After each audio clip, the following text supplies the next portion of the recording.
Two travelers board the same flight. One rushes through the airport. The other walks straight into a lounge. Same destination. Completely different experience. And the strange thing is, sometimes the difference has very little to do with money. It comes from something much quieter. Airline status. Most people think airline status is about luxury, priority boarding, lounge food, occasional upgrades. But that is not really what airlines are selling. They are selling something much more valuable, less friction. And once friction disappears, people rarely want it back. For many travelers, booking flights starts the same way. Open a comparison website. Sort by cheapest. Click book. Simple. But eventually something changes. A delayed flight, a cancellation, a schedule problem.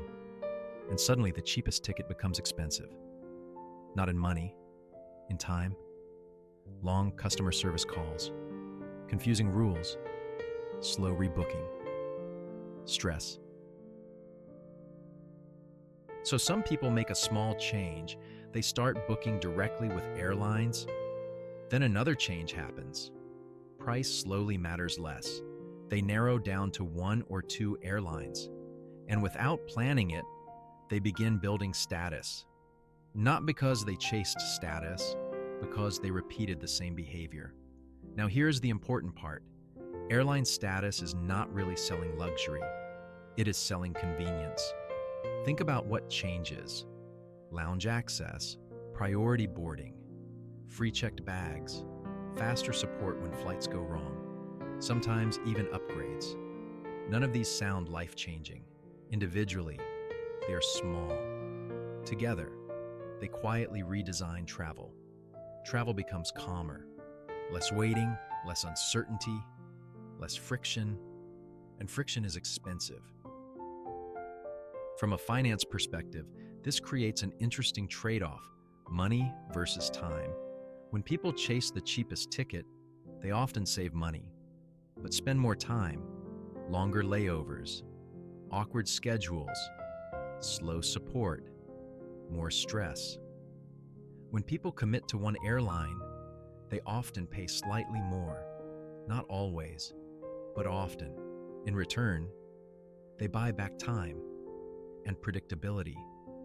Now here is where things become interesting, because airlines discovered something very powerful. They are not selling seats. They are building habit loops. More flights lead to higher status. Higher status creates a smoother experience. A smoother experience creates loyalty.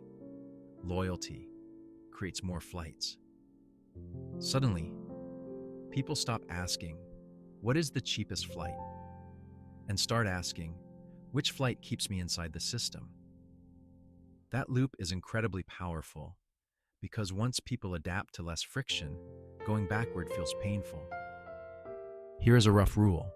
If someone flies once or twice a year, ignore status.